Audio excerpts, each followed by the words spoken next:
శతమానం భవతి.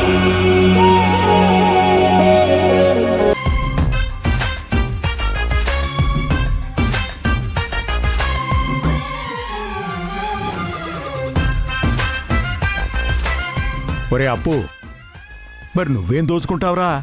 నేను దోచుకోవాల్సింది చాలా ఉంది నాన్న. అది ఎంత గొప్పగా దోచుకుంటానంటే దెబ్బకి మన తలరాత మారిపోతుంది. నా జీవితం ఎక్కడికో వెళ్ళిపోతుంది. దొరికావనుకో నిజంగానే ఎక్కడికో వెళ్ళిపోతావు. నీ జ్ఞాపకాలే మాకు మిగులుతాయి. ఎదవ తెలివితేటలు చూపించి ఫోటోకి దండ వేయించుకునే కార్యక్రమం మాత్రం పీకల మీదికి తెచ్చుకోకు. మీకు అలా అర్థమైందా? రేయ్, మాకెలా అర్థమైనా నువ్వు మాత్రం పిచ్చి పిచ్చి వేషాలు వేయకు. చెప్పానుగా, చేతికి అందింది మాత్రమే దోచుకో, మనం దొరికిపోయేలా దోచుకోకు. నేనేం దోచుకోవాలో నాకు తెలుసు. ఇప్పుడు మీకు చెప్పినా ఏం అర్థం కాదు.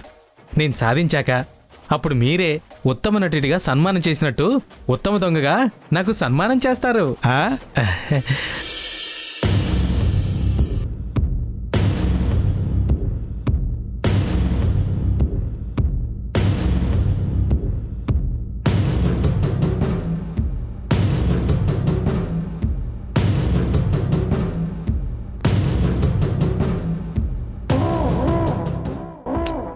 ఏంటి సత్య, నన్నెందుకు అలా చూస్తున్నావు?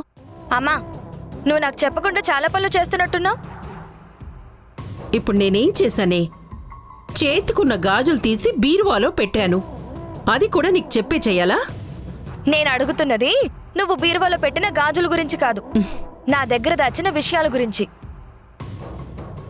ఏంటి విచిత్రంగా మాట్లాడుతున్నావు? అసలు నా మీద నీకు అనుమానం ఎందుకు వచ్చింది? ధీరజ్ అంబిక ఎవరో నాకు తెలిసిపోయింది. ఎవరు పిలిస్తే వాళ్ళు ఇక్కడికి వచ్చారో అది కూడా నేను తెలుసుకున్నాను.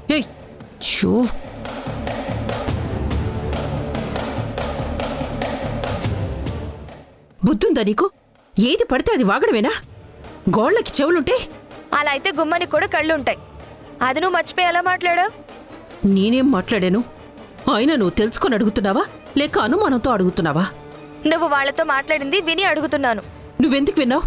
నేను విన్నాను కాబట్టి సరిపోయింది. నువ్వే గెలుస్తావన్న ఆనందంతో ఇష్టం వచ్చినట్టు అరిచి మాట్లాడినట్టు మాట్లాడు. ఇదే మాట అమ్మమ్మో మావయ్యో ఆ రాధో వినుంటే నీ పరిస్థితి మరోలా ఉండేది.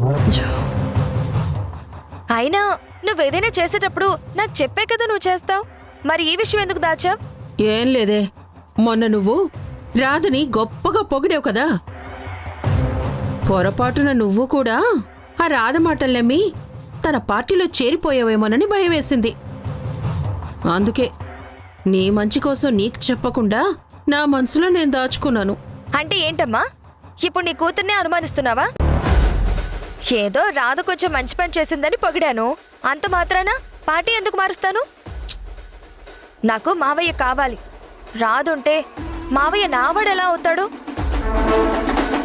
అందుకే రాధ వెళ్ళిపోవడం కావాలి. ఈ మాత్రం కూడా నీకు తెలీదా? తెలుసే, నీ జీవితం కోసమే కదా నేను ఇదంతా చేస్తున్నాను. నీ కళ్ళల్లో ఆనందం చూడడం కోసమే కదా రాధకి కన్నీళ్లు తెప్పిస్తున్నాను. కానీ పరిస్థితులు ఎలా మారతాయో తెలియదు కాబట్టి ఇది నా మనసులోనే దాచుకున్నాను. ఇదేమి నా కోసం చేయడం లేదు, నీ కోసమే చేస్తున్నాను. చూడమ్మా, మావయ్య నా వాడు కావడానికి నువ్వెలాంటి ప్రయత్నాలు చేసినా నేను నీకే సపోర్ట్ చేస్తాను. ఆ రాధని పంపించడానికి నువ్వేం చేయమన్నా ఖచ్చితంగా చేసి తీరుతాను. ఇక మీదటైనా నువ్వేదైనా చేసేటప్పుడు నాకు కొంచెం చెప్పి చెయ్యి. ఇలా చెప్పకుండా చేసి నాకు అనుమానం వచ్చేలా చేయకు. చూడు సత్య, అన్ని విషయాలు చెప్పి చేయడం అంటే కుదరదు. ఒక్కోసారి ఒంటరిగానే నిర్ణయాలు తీసుకోవాలి. అన్ని పనులు అయిన తర్వాతనే చెప్పాలి. అర్థమైంది కదా? ఇంక ఈ విషయం గురించి ఎవరి దగ్గర మాట్లాడకు. వెళ్ళమ్మా, కొన్ని నిర్ణయాలు ఒంటరిగా తీసుకోవాలని నువ్వు చెప్పావు కదా. నేను కూడా సోలోగా కొన్ని నిర్ణయాలు తీసుకుంటాను. ఆ రాధని పంపించేయడానికి నాకు చేతనైన పని చేస్తాను. ఆ తర్వాత నేనేంటో నీకు చెప్తాను.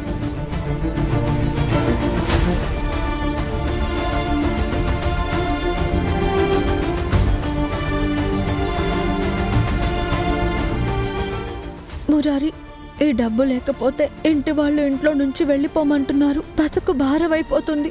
అందుకే నువ్వు మనస్ఫూర్తిగా ఇచ్చిన చైన్ని కూడా నా మనసు చంపుకుని ఈ రోజు తాకట్టు పెట్టాను. నన్ను క్షమిస్తావు కదూ?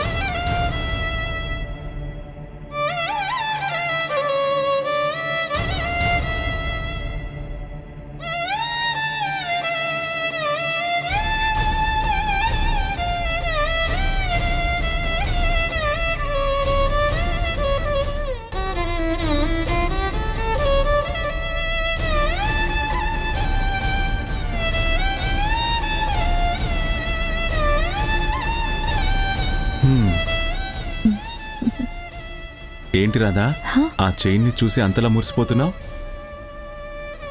నేను మనసారా కోరుకున్న మనిషి నా మెడలో వేసిన మొదటి హారం ఇది. నాకు ప్రాణంతో సమానం. అందుకే ఎంత చూస్తున్నా ఇంకా ఇంకా చూడాలనిపిస్తుంది మురారి. రాధా, నీకు నాకు పెళ్లి చేయాలని అమ్మ నిర్ణయించింది. ఆ పెళ్లి వేద మంత్రాల సాక్షిగా అమ్మవారి సమక్షంలో అమ్మ జరిపిస్తుంది. అప్పుడు నీ మెళ్ళో నేను తాళి కడతాను. అది మనిద్దరి బంధానికి గుర్తుగా ఉంటుంది. కాని అంతకన్నా ముందే నేనీరోజు నీ మెడలో వేసిన ఈ చైన్ మన ఇద్దరిని మానసికంగా భార్యాభర్తల్ని చేసేసింది. నిజమే మురారి. అగ్ని సాక్షిగా కళ్యాణం జరుగుతుంది, కానీ ఈరోజు పంచభూతాల సాక్షిగా నువ్వు నా మెడలో వేసిన ఈ చైన్ ఎప్పటికీ నాకొక తీపి గుర్తుగానే ఉంటుంది. నువ్వు నాతోనే ఉన్నావన్న ఆనందం ఈ చైన్ని చూసిన అనుక్షణం నాకు గుర్తొస్తూనే ఉంటుంది.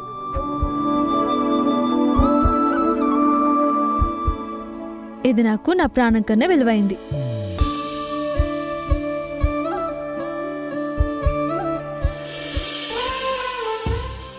తప్పు చేశాను మురారి. కష్టాలకు తల వంచలేక, మాటలు పడలేక, పరువు కోసం, ప్రాణం కోసం ప్రాణంతో సమానమైన గొలుసును తాకట్టు పెట్టాను. కానీ ఆ రోజు మనం చెప్పుకున్న మాటలు గుర్తు చేసుకుంటే చేసుకున్న బాసలు గుర్తొస్తున్నాయి. నేను ఇలా చేయడం తప్పు అని ఇప్పుడు నాకు అర్థమవుతుంది. ఇంటి అద్దె కట్టడానికి ఎలాగైనా కష్టపడతాను, లేదా చెట్టు కిందనైనా ఉంటాను. కానీ ఆ చైన్ తాకట్టు పెట్టిన డబ్బుతో నా కష్టాన్ని తీర్చుకోను.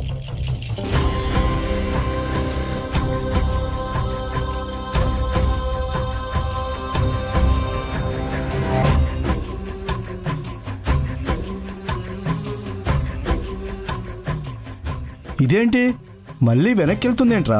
నాకు మాత్రం ఏం తెలుసనా? నేను మీ పక్కనే ఉన్నాను కదా, ఏం జరుగుతుందో చూద్దాం పదండి.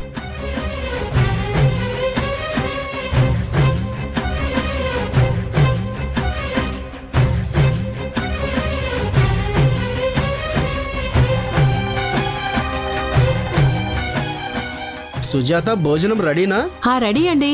వస్తున్నాను. సేటు, ఏంటమ్మా మళ్ళీ వచ్చావు?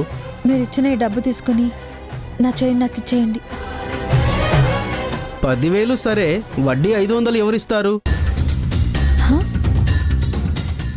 అదేంటండి, ఈ డబ్బులు ఇప్పుడే కదా తీసుకున్నాను. ఒక అరగంట కూడా కాలేదు, అప్పుడే వడ్డీ ఏంటి?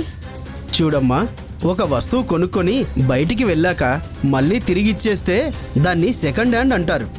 కొన్న రేటు కన్నా కనీసం 10% తగ్గించి తీసుకుంటారు. ఇది అంతే. నా దగ్గర నుంచి డబ్బులు నువ్వు తీసుకున్నాక తిరిగి ఇవ్వాలి అంటే వడ్డీతోనే ఇవ్వాలి. అది అరగంట అయినా, అర నిమిషమైనా.